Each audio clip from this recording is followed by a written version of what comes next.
Let's talk lungs with Jill from Saskatchewan, dedicated to connecting you with lung health experts and key opinion leaders to inspire you and those you care for to take your best breath. This podcast is recorded on Treaty 6 territory, the ancestral and traditional territory of the Cree, Dene, Blackfoot, Saulteaux, Nakota Sioux, as well as the territory of the Métis. Today's Let's Talk Lungs episode is done in collaboration with Health Canada. With Health Canada's support, we can connect you with lung health experts and individuals with a lived lung health journey to better empower you to learn how to take your best breath. Thank you, Health Canada. As we breathe in, we are inspired today by Regional Radiation Specialist with Health Canada, Sandy Hutchison. Sandy has energetically walked and talked all things radon across Manitoba and Saskatchewan since 2008. The Regional Radiation Specialist position sits within the Environmental Health Program of Health Canada. Sandy works to collaborate and build partnerships that improve education and awareness about the second leading cause of lung cancer. Sandy has contributed to many radon working groups, steering committees, the Policy Advisory Board of the Canadian National Radon Proficiency Program, and is the past recipient of Health Canada's Spokesperson of the Year Award.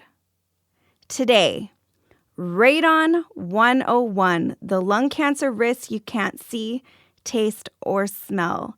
Sandy, thank you so much for being on the show today. It is such an honor to have you. I know you have dedicated so much of your work raising awareness about radon in the hopes of preventing lung cancer. You have been featured over the years. I've seen you in the news. I've seen you in magazines. I've seen you as a keynote speaker. And now you get to be on the Let's Talk Lungs podcast show with us. It's such an honor. And I want to first ask you, what led you to do this very unique and specialized work within Health Canada? And why are you still, after so many years, so passionate about what you do? Well, I can tell you, Jill, that back in 2008, when I started this, I did not think I'd ever be on a podcast. Thank you so much for asking, and I really hope that we can learn something today.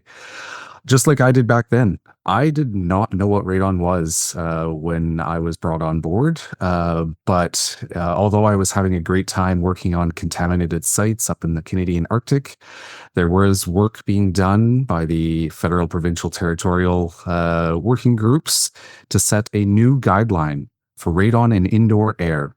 And from that, a national radon program was born. And they needed some energy to carry that forward, because my first job was to set up testing in federal facilities across Manitoba and Saskatchewan. And I can tell you that was an amazing opportunity. I got to see things behind the scenes that I didn't know existed, about Canada and about the lives of public servants. And from that, I really realized that I could be a part of creating something important. And that radon was likely impacting thousands of people in Canada. And 17 years later, we're still going strong. So that's awesome, Sandy. And yes, you really have brought a brilliant energy to the health sector, and we're thankful for all that you do, because I think we often just assume that the places that we live, the places that we work in, the air that we breathe is safe. And you have definitely made an impact so it's safer for so many. And I'm hoping after people hear this show that they realize that there's maybe things that each individual, all of us, can do to make where we live and work even safer. So thank you for what you've done, and thank you for what you continue to do. So in case there's people listening that don't know, let's start at the very beginning. What is radon? Well, sometimes I'd like to think that the only thing you need to know is that it is a lung cancer risk. But Jill, you know very well that in order to convince some people, you got to tell them more, right? To understand that risk more completely, I can tell you radon is a radioactive gas. It comes from the breakdown of uranium. It is naturally present in soil and rock. Big thing is that it is a gas, so it is moving from areas of high pressure to low pressure. And when this happens, although that's natural, if it happens to find a building that's in contact with the soil, the building becomes part of the pathway. And because that building is a fairly enclosed space most of the time, particularly during a prairie winter, you're going to see radon levels increase in that indoor environment, meaning that the risk is going up. And like you mentioned, you cannot see, smell, or taste radon. So you may go on even your entire life, if you haven't heard us on a podcast, thinking that the air you're breathing is safe. But radon could still be in there at levels above our guideline. Okay, so radon can be in any building, any home. So how do we know if radon is there or how much radon is there? What do we do, Sandy? Well, the only way to know is to test. I've been saying that for 17 years, Jill, but it still rings true. The guideline has been set at 200 becquerels per cubic meter, and that was lowered back in 2007 based on new research from large-scale studies across Europe and North America showing that there was more of a risk. So that guideline is based on a lifetime of exposure. So 70 years, assuming that you spend 18 hours per day indoors. And for most people, most of that time is in their homes. But like you said, it can be in all buildings, workplaces, schools, and other public spaces as well. But when we think about testing for your home, what you need is a test kit. And it's very easy to do yourself.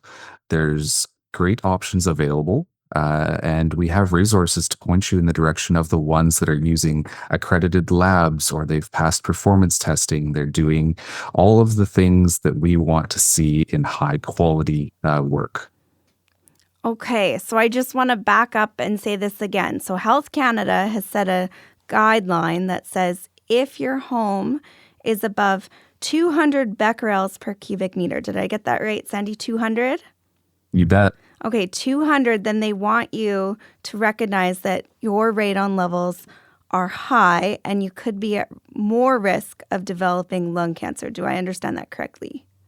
You got it, Jill. Okay, and the only way to know how much radon is in my house is to test my house. Is that correct?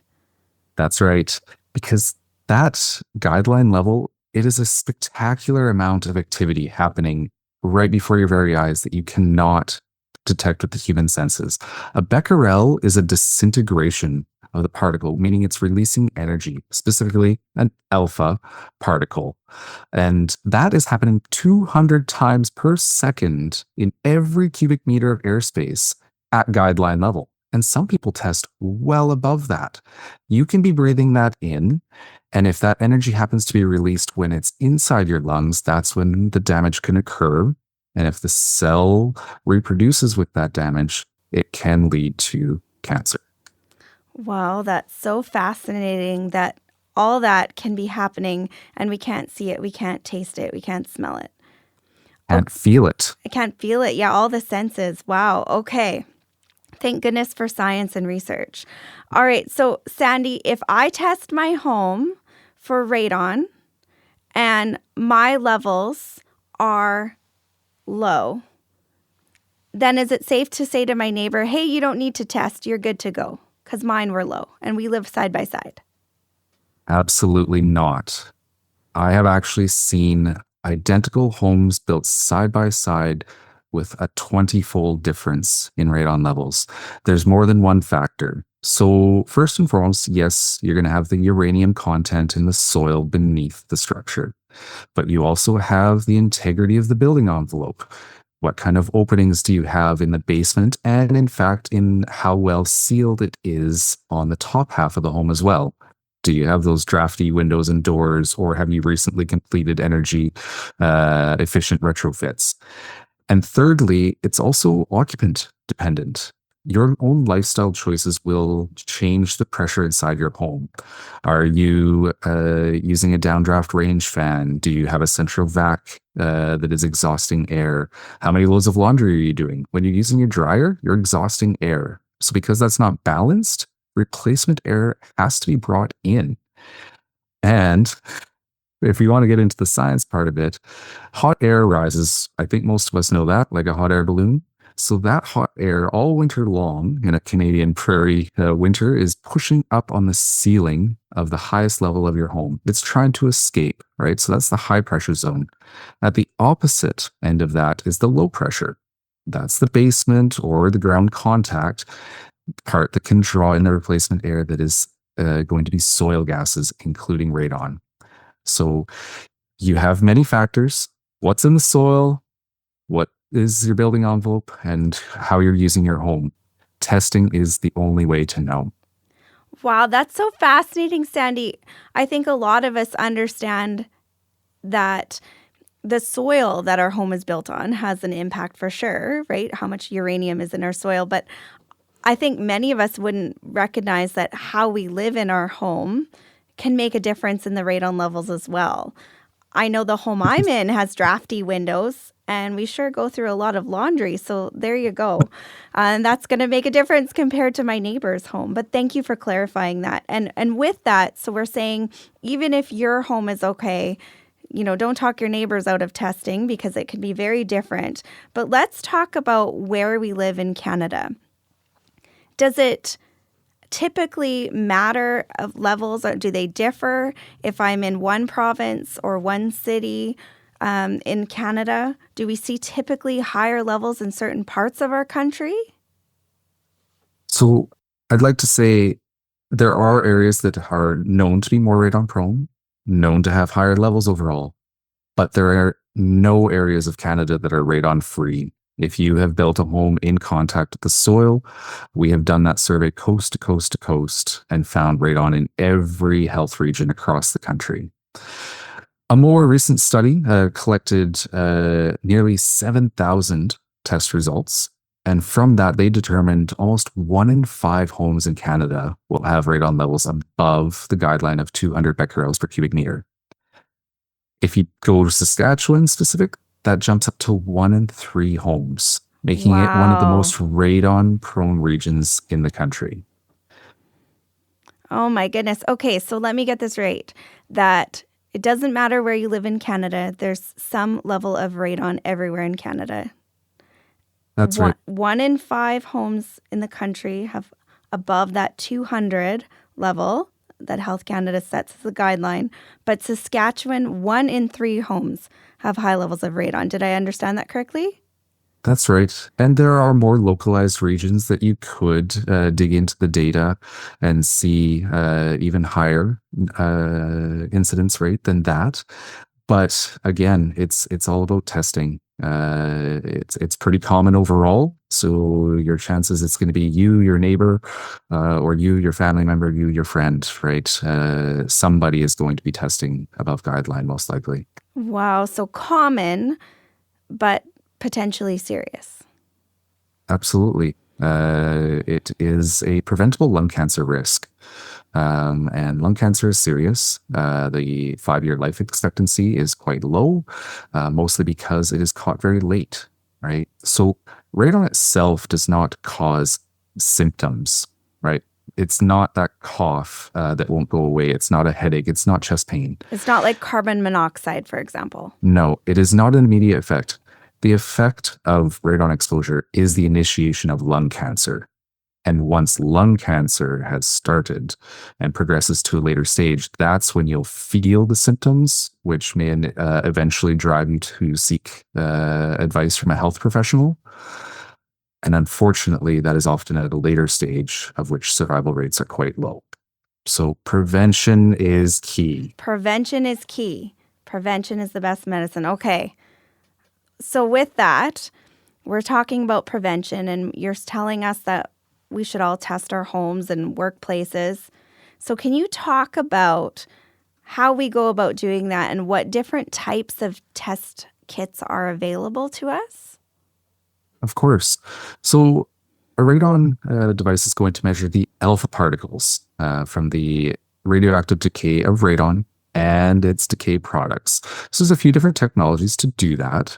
A very common one would be considered an alpha track detector.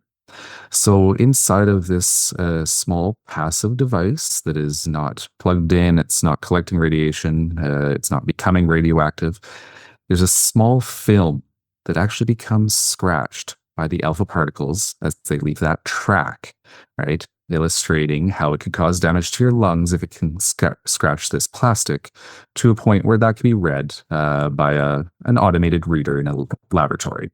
So they'll calculate how long you exposed it. Health Canada recommends a 91-day test period, preferably during the heating season for all devices, so that you get a better idea of the average. Because it's a gas, it is going to peak and valley, sometimes high, sometimes low, and that's right down to wind speed and how many loads of laundry you did that day. So that's a passive style device, by far and away the most common one. There are also electronic devices available now, so we consider those electronic radon monitors. And they're set up to more like continuously measure the level and provide you a display. So that can either be on the device itself or connected to your devices, your phone, your tablet, etc. A lot of people like those, and there's many of them available on the market. Biggest thing I would like to point out is that they are not all created equal. So there are performance tests that have been completed. A lot of that work actually has happened in Saskatoon. Many thanks to our partners at the Radiation Safety Institute of Canada for that. So I suggest following the guidance that Health Canada has set out and find those that pass that performance testing, not just going out and maybe shopping online and making an uninformed decision on what you're getting. Okay, so there's the alpha track detectors where they'll be analyzed in a lab, and then there's electronic radon monitors. And like you said, there's certain ones that have been studied more and that may be more reliable and valid. So you want to make sure that you check out CNRPP, the Canadian National Radon Proficiency Program, right? Their website, and they should have some information on which test kit might be more reliable and better for us to use in our homes. Did I understand that correctly? That's right. And like I say, from a user standpoint, a passive style kit analyzed in lab, you're getting a one-time result. You're going to get a report back, and some people value that. Cost for that, I would expect, should stay under $75 per kit, versus some people like to have that data in their own hands, right? So starting at around the $150 mark and going up to $300, $400, you can buy these electronic ones where you own the device, you can gather the data, you can see it graphed maybe, you could share it with friends potentially, but I must emphasize, get a good one. That performance criteria is set for a reason, and because this is a health risk, you don't want poor data. Let's take a short breather and we'll be right back after this announcement. Lung Saskatchewan has more information on radon, including how you can purchase a radon test kit for your home or for your loved one's home. For more information, visit homeradion.ca. Okay, so also with radon levels, you were mentioning they change over time. So with the alpha track detector, can we talk about, if they give a one-time number, how long someone should test for? Right. We recommend testing for 3 months or 91 days to try to level out those peaks and valleys, because you're getting one number back. It's going to be an average exposure over that time. That is what the guideline is based on over the course of your lifetime, right? Nobody's going to be at 200 for their entire life. It's sometimes outdoors, it'll be low. Indoors, there will be moments when it's under, moments when it's over, likely. So we're looking at an average over a period of 3 months up to a year those devices are good for. Most people just don't have the patience to wait that long. Right? I know we're in a society where we like things right now. I can Yeah. relate to that. Okay, Yeah. so it's great that there's options for us to test. But what I want to understand a little bit, how did researchers come to understand the link between radon and lung cancer because you can't see, taste, or smell it? How did that even come about, Sandy? Right. Well, you're almost 100 years ago when underground miners were noticing a increased incidence of lung cancer. Now we're talking about a fairly specific population there and an occupational hazard. But it was noticed, no doubt. And over time, we started to fix that. Then there was an individual who was going to work, and his work happened to be at building a nuclear power facility. And so they had set up radiation monitors. And he kept setting it off every morning. Oh, wow. But there was no radioactive fuel on site. So there was no explanation for why this one individual is doing that until they realized that he was bringing in radon decay products in his clothing at a high enough level from his home that it was setting off these monitors. And so his number was off the charts high, but it really did start the movement in the 80s towards realizing that this is not just an occupational hazard, this is in our homes as well. Oh my goodness, that is absolutely fascinating. And it's so interesting that we've known about the risk of radon and our lung health for a long time, but many of us weren't realizing that, hey, there's stuff that we can do in our own homes every day where we live and we breathe. We weren't thinking about our risks in our home. It just depended on our type of work. So that's fascinating. Thank you for giving us a little bit of that history. Oh my goodness. Okay, so Sandy, being a registered nurse with Lung Saskatchewan, it has been recognized for many years that smoking is the number one cause of lung cancer. And you're talking to us now about radon being the second leading cause of lung cancer. So I want to ask you, if someone has a smoking history and then they have high levels of radon, are they at even greater risk of developing lung cancer? Do you know what the science says about that? Well, first of all, thank you for all the work that Lung Sask does related to smoking prevention and reducing people's risk from that number one cause.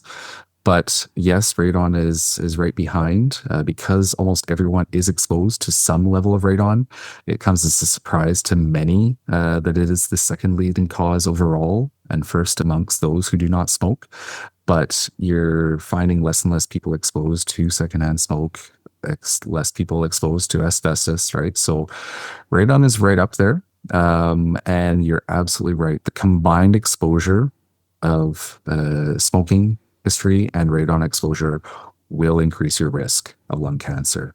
All the models show that you're bumping that up from, say, approximately 1 in 20 people getting lung cancer at 800 becquerels, all the way down to 1 in 3 if you make those 20 as people who smoke. Right? So it's significant increase when you're exposed to, say, a high level, which we calculate at 800, plus a pack a day smoking history. Okay, 1 in 3. That's a very shocking statistic. And you're right. One of the best things that we can do for our lung health and overall lung health is to quit smoking. If people want help on their quit journey, I highly encourage them to reach out to Lung Saskatchewan, check out our website, lungsas.ca. But now we're understanding that radon is right up there. It's number 2 risk of lung cancer, as Sandy has so eloquently explained and taught us so much about this. Okay, so Sandy, let's go back to, we understand that radon is linked to lung cancer. We understand it's a risk. We understand we can test for it in our homes. So if I test and my home is high, Now what? Do I have to move? You have the choice, I suppose, to do that, Jill, but no, please don't set off the alarm bells, right? Radon is a long-term health risk, right? Remember, the guideline is based on 70 years of exposure. So you have time to process this information, time to think about what your next steps are. Of course, we would recommend that anyone that is above 200 consider mitigating. And we have proven methods to do that. But it is still your choice. I have spoken to many people over the course of my career that are not satisfied with a result of 140 and choose to mitigate, versus someone who's at 240 may think that is still an acceptable risk for me. So the number 200 is a guideline, and there are very few, if any, ways that someone could force you to mitigate your private residence, right? So it's a choice for your own health, which I strongly encourage you to do. Okay, so it's our choice. And from what I'm understanding is, although there's a guideline from Health Canada, even if I'm below 200, it would still be acceptable if I wanted to reduce my radon levels even more and put in a mitigation system. Is that correct? That's right. So radiation principles, commonly referred to as low as reasonably achievable, ALERA. The goal is to get your radon level as low as possible, because even those below guideline are still at some risk, right? The best way to reduce your risk is to reduce your radon, and our mitigation system will do that for you. Okay, I want to say that again. The best way to reduce your lung cancer risk is to reduce radon. If we're talking about radon exposure, yes. Okay. All right, so you're talking about these mitigation systems. Can you tell us a little bit more about them? How do they work and how effective are they? Yeah, good. That was almost a cliffhanger moment there. We call it depressurization. So earlier I mentioned that your home becomes part of the pathway as the soil gas is looking to move from areas of high pressure to low. We just need to help it along in that journey and keep it out of the home. So with a pipe inserted through the basement floor, or underneath a membrane if you have a crawl space, and a fan that will continuously draw just enough air to say, hey, come here, so I can exhaust you outside, where you will dilute in the atmosphere with the rest of the naturally occurring radon at low levels. We've done the right thing. That is the gold standard. Now, the finished product looks really simple. It's a pipe and fan, and it runs continuously. That's the way it's designed. You basically don't have to do anything, and it's protecting you. But to do it right is important, right? How much air do you want to move? What type of material are you drawing that air from? Is it a fine sand? Is it a densely packed clay? Or is it a newer build with a granular fill, like gravel, that provides a lot of void space, so it's easier to move that air out? Different fans, different strengths, and making sure that what we call communication has been tested underneath the entire footprint of the house is important. Because at the end of the day, you're not going to be able to seal radon out. That's not a standalone method. So mitigation by depressurization needs to be set up to protect the entire home through one exhaust point, typically hidden nicely in a utility room or a laundry room, where you will barely even notice it, and it will be reducing your radon. Wow. Okay, so it's important to do it right, because there's lots of factors that go into mitigating: the type of pipe, the type of soil, the type of foundation. But then you also talked about fan strength, and then you said it's going to then be put outside. Do I have to worry about if I'm shooting radon levels at my neighbors? How does that work, Sandy? Is that okay? It's safe outside? There is guidance on minimum distances from other air intakes or openings, windows, doors, etc. Right? So Radon Professional will know those and design it properly for that. At Health Canada, we have done research with monitoring at the exhaust point where we're discharging the radon. Within a meter or two, you typically are already at background levels. Keep in mind, you're not pumping out pure radon from beneath your home. It actually represents a very, very low percentage of the particles. In fact, it's mostly moisture that you're exhausting. That's the part you'll see. But by a little bit of force, add on some typical prairie prevailing winds, and it will be blown away pretty quick in most situations. But that is something to consult with a radon professional about if you're concerned. Okay, so again, hire a radon professional, a certified radon mitigation expert to do the work. Your neighbors will thank you for that. So thank you for that, Sandy, and thanks for clarifying that. I also want to ask, with that type of work, can you comment at all on the average cost to put a system in? Right. Well, I'm not the one handling the tools or incurring those costs to run a business. But from what I understand, it's around $3,000 for a system right now. And as could be said of anything, yes, you might be thinking I could do it for cheaper, or I know somebody that could do it for cheaper. But what you're getting when you use a radon professional is the proper materials, the proper tools, the proper training, and insurance against errors and emissions that may occur, but are far less likely if you have somebody with experience completing the job. Right? You're going through the building envelope in two locations, one in the floor and one in the side wall, typically. So this system usually just goes up to the basement ceiling, the floor, the first floor, and 90 degrees outside. That's most typical in a retrofit. There are other ways to do it. But at the end of the day, you have to go through the building envelope, and you are moving air from underneath the home, which has to be done properly. Otherwise, risks such as natural gas backdrafting, leading to carbon monoxide issues, are possible. You can draw air from the basement through the floor and exhaust it. So it's an energy penalty for you. So bigger is not better. A trained professional is better.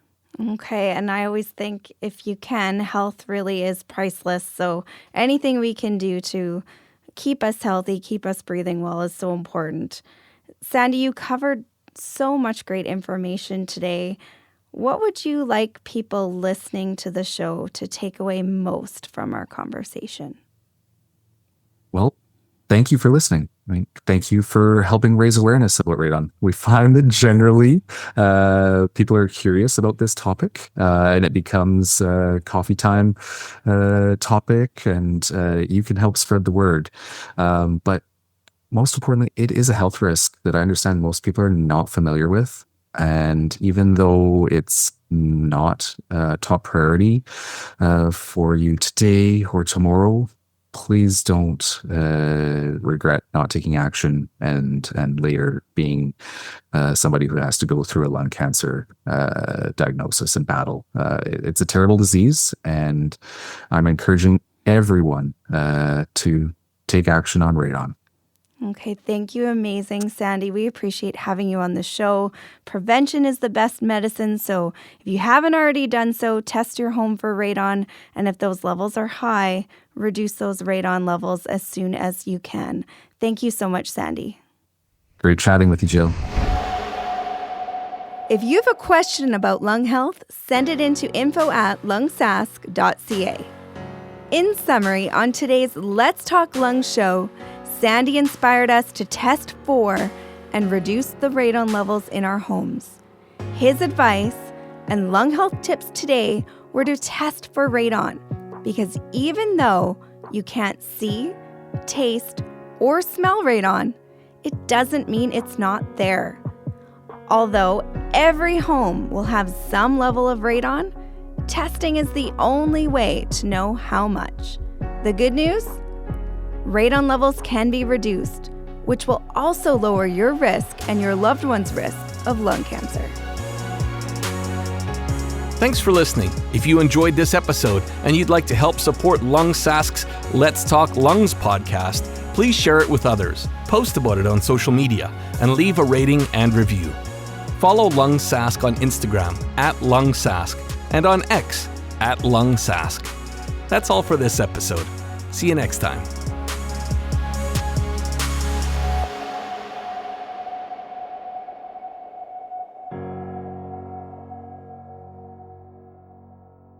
Produced at Sound Lounge by T-Bone.